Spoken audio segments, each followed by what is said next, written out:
Welcome to the deep dive. You send us your sources, and we dig in to pull out the key knowledge, the insights for you, basically cutting through the noise. Exactly. It's about getting you that core information, the main takeaways, without you having to sift through absolutely everything yourself. So today we're diving into a YouTube transcript. It's from Jasnowydzi Krzysztof Jackowski official. Ah, right. That channel often have commentary on current events, visions, that sort of thing. Yeah, and this listener really wanted us to get a handle on the speaker's perspective on, well, a few big things. The recent Polish elections, the international situation, which is, let's face it, getting pretty complex, and also the divisions within Polish society itself. Okay, so we're looking at one particular viewpoint here, trying to understand the main arguments, maybe the anxieties behind them. That's the plan. Our mission is just to lay out the key points, explore what they might imply according to the speaker, and understand the concerns being voiced. All pretty focused. Okay, so first up, Polish elections. The speaker sounded, well, not happy. No, not at all. Disappointed seems like the right word. The main issue for them was this feeling that Polish politics is just stuck, kind of running in circles. Stuck cow. Stuck in that old rivalry, the PO versus PO dynamic. They called it the Polish War. And the speaker's point is that this just keeps things uncertain, unstable, especially now when, the world situation is so tense anyway. Right. And they had that really stark image for the choice in the second round, didn't they? Comparing the candidates to, what was it, Dumuma y cholera. Yeah, plague and cholera. It's a powerful analogy. It certainly is. Yep. What does that really tell us about how they see things? Well, it strongly suggests they believe neither mainstream choice offered a genuinely good option. It points to, I think, a deep frustration with the establishment, a feeling that these elections, ultimately within this system, they don't change the fundamentals. So regardless of who won, it's sort of more the same from their perspective. That seems to be the core idea, yes. Okay. Let's shift then to the international situation. The transcript really zeroed in on the war in Ukraine and some recent developments. What stood out for you there? Well, the big thing was the focus on allies. Yeah. The U.S., Germany, UK, France, changing their stance on weapons for Ukraine, specifically lifting some restrictions on using long-range weapons. Restrictions against using them inside Russia. Exactly. For self-defense, targeting military sites within Russia. The speaker even quoted German Chancellor Scholz on Ukraine now being able to defend itself by hitting military targets in Russia. That does feel like a significant shift. Why were those restrictions there in the first place? What was the thinking? The main worry was always escalation. Provoking Russia, basically. Fear of a wider conflict. Right. So lifting these restrictions suggests maybe a change in how they calculate that risk, or perhaps just a shift in strategy to better support Ukraine's defense. The speaker also seemed to contrast Ukraine hitting military targets with Russia's attacks on civilians, and mentioned Trump being unhappy with Russia's recent attacks, too. What was the speaker's overall read on all this? Their interpretation. It signals that Putin isn't actually looking for peace, that the intention is to keep the war going, maybe even look beyond Ukraine. And there's a specific worry that allowing these long-range strikes could be seen by Russia as, well, as a gateway, a reason for them to potentially retaliate against the countries supplying the weapons. Making those supplying countries seem like they've sort of joined the war in Russia's eyes. That's the fear expressed, yes. And that's where Poland's location comes in. Because it borders Ukraine. Exactly. The concern is that proximity plus supplying weapons could put Poland in a much more dangerous position if Russia decides to view these suppliers as active participants. Which, okay, that leads directly into the speaker's points about leadership in Poland, doesn't it? It does. The argument is that these dangerous times need really clear, decisive leadership. But the speaker feels Poland doesn't have that. They argue it doesn't because of this endless back and forth between PO and PS. They suggest this cycle prevents that kind of strong, truly independent leadership from emerging. And they even questioned if these parties might be influenced by outside forces. Just for context, PO and PS are those two big competing political groups in Poland, right? That's right, the dominant forces that have shaped Polish politics for years. Right. And yes, the speaker raises that question. Could external interests play a role pushing Poland in certain directions? So the underlying fear is that Poland could get dragged deeper into the Ukraine conflict, maybe not entirely of its own volition, but because of these internal political dynamics or external pressures. Precisely. And that's linked to the speaker regretting that Poland didn't, as they put it, risk choosing a president from outside that POP system, someone they might see as more of an independent statesman.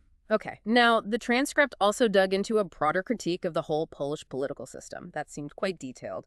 Yes, it was quite a thorough critique. It kicked off with the speaker agreeing with some comment about voters making a mistake by not choosing a politician named Braun. Braun, what was the speaker's take on him? They saw him as clear, someone who speaks plainly, operates outside the usual political games, though they did acknowledge some of his views are seen as radical. And they even doubted his official vote count. Yeah, there was a hint of skepticism there, a suggestion that maybe his real support was higher. Interesting. And then there was that analogy of the two football teams in one city to explain the PO versus PS dynamic. How did that work? Oh, that was quite effective, I thought. It paints a picture of intense, almost tribal loyalty. Right. The speaker's point is that this fierce rivalry stops supporters from looking objectively at politicians or policies. It's all seen through the lens of us versus them, your team versus the other team. And that has knock-on effects, according to the speaker. Yes, several.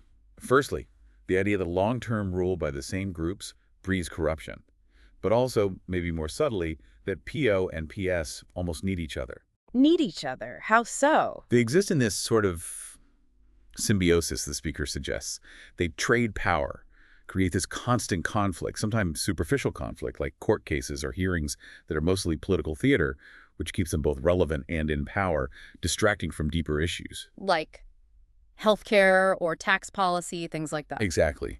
Those were mentioned as examples of real problems that get pushed aside by the endless political fighting, the marches, the sort of public displays of opposition. So the argument is voters get conditioned to just pick one of the two main sides. Pretty much. They're led to dismiss anyone trying to operate outside that binary.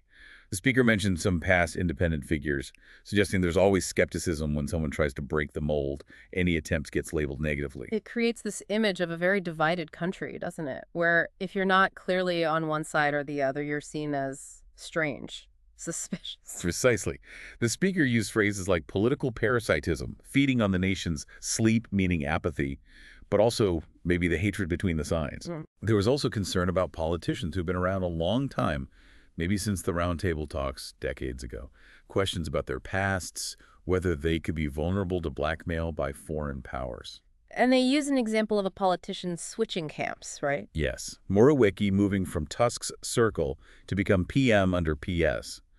That was used to suggest that underneath the public fighting, the two main factions might actually be closer, or at least part of the same establishment.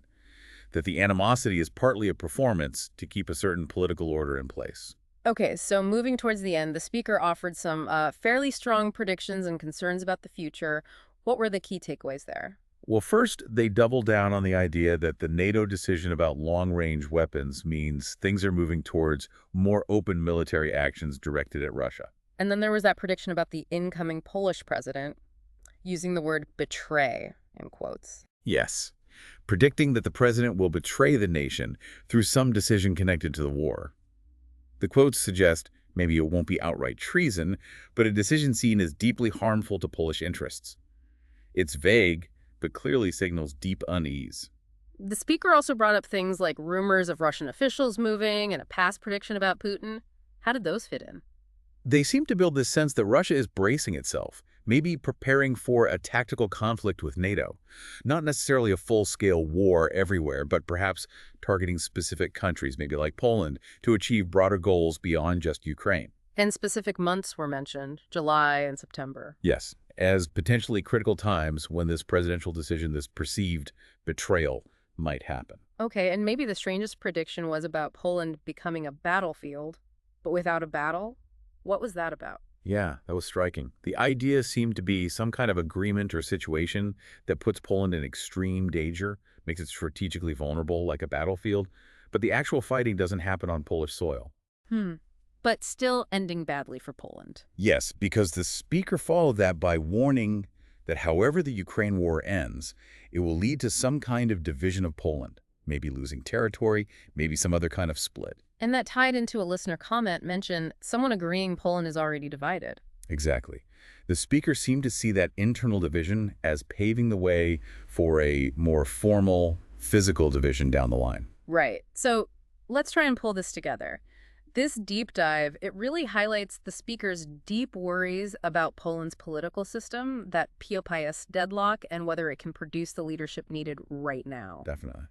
And then there's the escalating international situation, the weapons decisions, the interpretation of Russia's motives, all feeding into fears about Poland's security, its potential involvement, unwilling or not.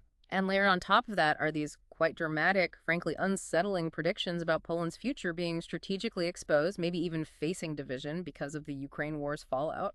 It's certainly a concerning perspective we've unpacked here, giving a focused look at one individual's interpretation of these very critical, very complex issues. Which leaves us, and you, with something to think about. If a society is as deeply divided as the speaker suggests Poland is, how does that affect its ability to navigate this kind of growing international instability? How does it face decisions that might really need national consensus? And what role does your own critical thinking play in making sense of it all?